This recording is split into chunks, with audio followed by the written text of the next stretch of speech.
Hi everyone, कैसे हैं आप सभी स्टूडेंट्स। जो भी स्टूडेंट 24 से 28 वाले स्टूडेंट हैं उन सब के लिए वीडियो बहुत हेल्पफुल है।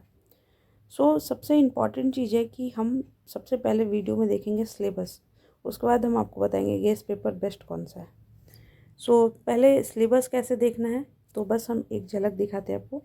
जैसे गूगल पे जाइए और गूगल पर जाकर यहाँ पे टाइप करना है पाटलिपुत्रा यूनिवर्सिटी। ठीक है, पाटलिपुत्रा यूनिवर्सिटी, नीचे आइए और यहाँ पे या पाटलिपुत्रा यूनिवर्सिटी के साथ ही आप यहाँ पे लगा लीजिए यूजी सिलेबस। ठीक है, यूजी सिलेबस जैसे ही नीचे आइए यहाँ पे देखिए, सबसे यहाँ पे पहले ही है जो कि पाटलिपुत्रा का खुद का वेबसाइट है, ये किसी का भी नहीं है, ये खुद का वेबसाइट है। इसको ओपन करिए यूजी सिलेबस में। यूजी सिलेबस में जैसे ही ओपन करते हैं तो यहाँ पे देखिए सोशल साइंस, यहाँ पे सोशल साइंस। वैसे ही और नीचे आइए, आपको पता होगा कि आपका कौन सा सब्जेक्ट है, सोशल साइंस है या ह्यूमैनिटीज़ का सब्जेक्ट है, या ह्यूमैनिटीज़ में भी आपको यहाँ पे इस तरह से किया हुआ है। और कॉमर्स, हाँ, ह्यूमैनिटी के बाद कॉमर्स का सब्जेक्ट है हो गया, और फिर आपको यहाँ पे साइंस का भी मिलेगा। एक सेकेंड,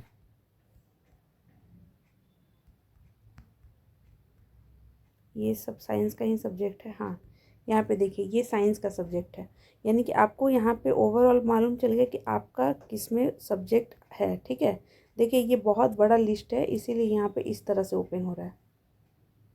ठीक है, यहाँ पे तो आपका सोशल साइंस है या ह्यूमैनिटी है या कॉमर्स है या साइंस है, ये आपको मालूम चल गया होगा पहले से, तो ये आप चेक कर लिए।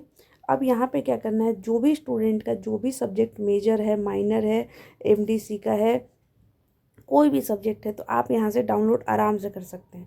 जैसे मान लीजिए कि फॉर एग्जांपल ये जो पहला क्लिक है वो क्लिक है ओल्ड स्टूडेंट्स के लिए, यानी कि जिनका सेमेस्टर वाइज एग्ज़ाम नहीं था। ये जो थर्ड वाला लिस्ट है ये उन सारे स्टूडेंट्स का है जो कि 23 से 27 वाले थे, उनका थर्ड सेमेस्टर का इसमें सिलेबस है। यानी कि आप लोग के लिए ये दूसरा लिंक है।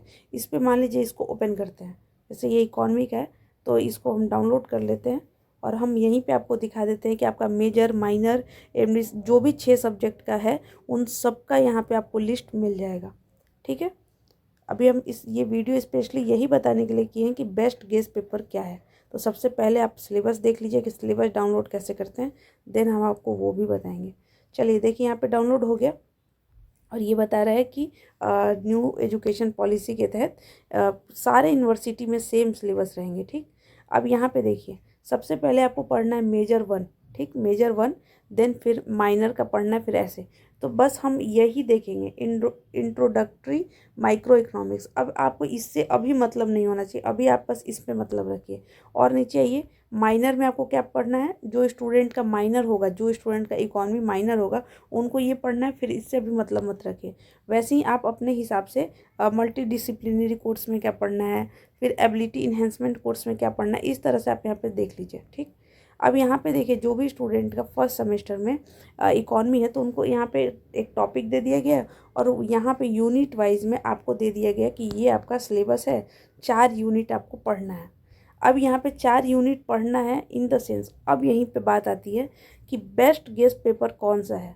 देखिए मार्केट में कई तरह का गेस्ट पेपर आज से ही नहीं, आपके पापा, आपके दादाजी के टाइम से भी गेस्ट पेपर चलते आ रहा है और बहुत लोग यूज भी करते हैं और जो भी है। लेकिन ये मेरा लगभग 4 साल से ज़्यादा हो गया, मतलब हम फर्स्ट ईयर में थे तब से ये चैनल ओपन किए हैं और अभी हम पीजी कंप्लीट भी कर लिए और पीजी में भी सबसे हाईएस्ट मार्क्स आया पूरे पाटलिपुत्र यूनिवर्सिटी में। तो और यूजी में भी, और मैक्सिमम स्टूडेंट यहाँ पे टॉप किए हैं। तो इन सब के जो भी हम सीखे हैं और इतने सारे स्टूडेंट्स के साथ जो भी एक्सपीरियंस किए हैं, उन सब के एक्सपीरियंस के साथ कहना चाहते हैं कि यहाँ पे 2 तरह के स्टूडेंट हैं। यूजी करने में या कोई भी सब्जेक्ट पढ़ने में 2 तरह के स्टूडेंट होते हैं। कोई भी चीज़, जैसे मान लीजिए कि इंजीनियरिंग कॉलेज है, अभी ऐसा नहीं है कि सब इंजीनियरिंग कॉलेज से सब सिर्फ ख़राब इंजीनियर आते हैं, बिल्कुल नहीं। अगर ऐसा होता तो लाखों लाखों का पैकेज कैसे मिलता। तो एक वो इंजीनियर जो सिर्फ थ्योरी पढ़ा है, एक वो इंजीनियर जो उस चीज़ों को अच्छे से पढ़ा है, उसका एक्सप्लेनेशन समझा है, उसको प्रैक्टिकल वे में किया है, इंटर्नशिप किया है, तो दोनों में फ़र्क है। तो ये यहाँ डाउन हो गया और ये यहाँ पे अप हो गया। तो वैसे ही आपको समझ में आना चाहिए कि बहुत लोग कहते हैं बीए क्या, बीए करके कौन करता है, बट वही बीए करके हम भी एक नॉर्मल मतलब अगर वैसे देखिए तो हम भी सिर्फ बीए और एमए किए हैं, एक सब्जेक्ट से किए हैं, पॉलिटिकल साइंस से, बट जाकर देखिए इंपॉर्टेंट क्वेश्चन में जो क्वेश्चन बना कर देंगे, चाहे वो फिलॉसफी हो, इकॉनमी हो, पॉलिटिकल साइंस हो, हिस्ट्री हो, जोग्राफी हो, जोग्राफी का नहीं, इन सब का जो भी क्वेश्चन है और जो भी यहाँ पे स्टूडेंट हैं, चाहे कॉमर्स के हो, साइंस के हो, अगर उनको गाइडलाइन दिए हैं तो वो टॉप ही किए हैं। ठीक है, तो इसलिए डाउट मत रखिएगा, क्योंकि जो जिस सब्जेक्ट पे मेहनत करेगा वो उसको बहुत अच्छे से समझ सकता है। तो चलिए यहाँ पे देखते हैं। अब जैसे यहाँ पे आपको बेस्ट गेस पेपर की बात है, तो आपका सबसे इम्पॉर्टेंट काम क्या होना चाहिए? पहला है सिलेबस। पहले अभी हम बता दे रहे हैं, गेस पेपर वो बच्चे ले सकते हैं जिनको बस ये जानना है, मतलब ये एक दिन वो करेंगे कि मतलब उनको ये डर नहीं है कि टीचर पकड़ेंगे या उनका जो भी रिस्पेक्ट ख़त्म होगा, या वो मतलब ऐसे चोरी करने में उनको कुछ नहीं है, टीचर पकड़ लेंगे, एक रेड मतलब रेड ऐसे पेन चलेगा और बेकार के रिस्ट्रिक्टेड हो जाएंगे, जिसको ये सब नहीं है। ठीक, क्योंकि देखिए पहले के टाइम में और अभी के टाइम में बहुत चेंजिंग आया है, बहुत सारे इस नियम कानून चेंज हुए हैं। तो आप ये अपना भ्रम छोड़ दीजिए बड़े भाई बहन से सीख कर कि हम चोरी कर लेंगे और हम लिख लेंगे।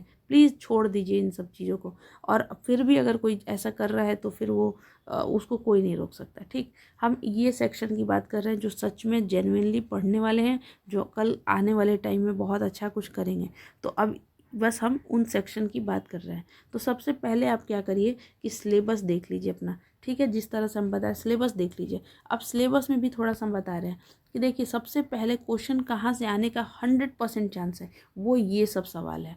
वो ये सब सवाल है, जैसे कोई भी सब्जेक्ट आप पढ़िएगा, कोई भी, जैसे इकॉनमी है यहाँ पे, तो पहला सवाल लिख लीजिए कि सबसे पहले आपको सवाल आएगा definition of economics, need, scope. 100% लिख लीजिए, हम दे रहे हैं आज ही कि ये सवाल 100% आएगा।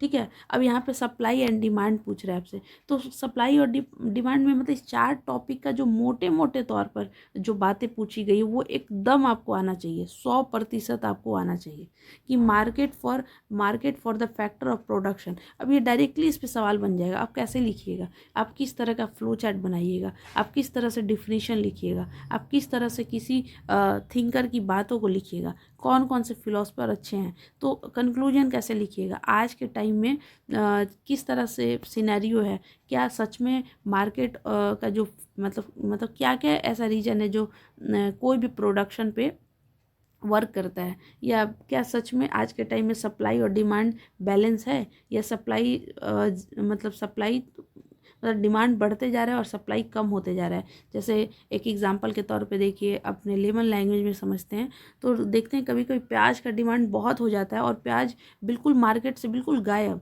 तो वो रेट पड़ जाता है 100 रुपये केजी, 150 रुपये केजी। तो यानी कि इससे सप्लाई और डिमांड क्या हो रहा है, आपका बैलेंस नहीं हो पा रहा है। तो इन ऐसे नॉर्मल फार्म क्या है, मार्केट स्ट्रक्चर क्या है, किस तरह से इंडिया में मार्केट स्ट्रक्चर है, और 1991 लिबरलाइजेशन से पहले कैसा मार्केट स्ट्रक्चर था, इन सब पे हम बात कर सकते हैं। इक्विलिब्रियम क्या होता है, फिर मैक्सिमाइजेशन, सेल मैक्सिमाइजेशन, जो मेन तौर पर है। आपको डीप में नहीं जाना है, ना डीप में आपके कॉलेज में पढ़ाया जा रहा है, ये आई नो दिस, लेकिन आपको क्या करना है कि मोटे मोटे तौर पर आपको ये चीज़ आने चाहिए और इसी में से आप बहुत अच्छा मार्क्स ला दीजिएगा।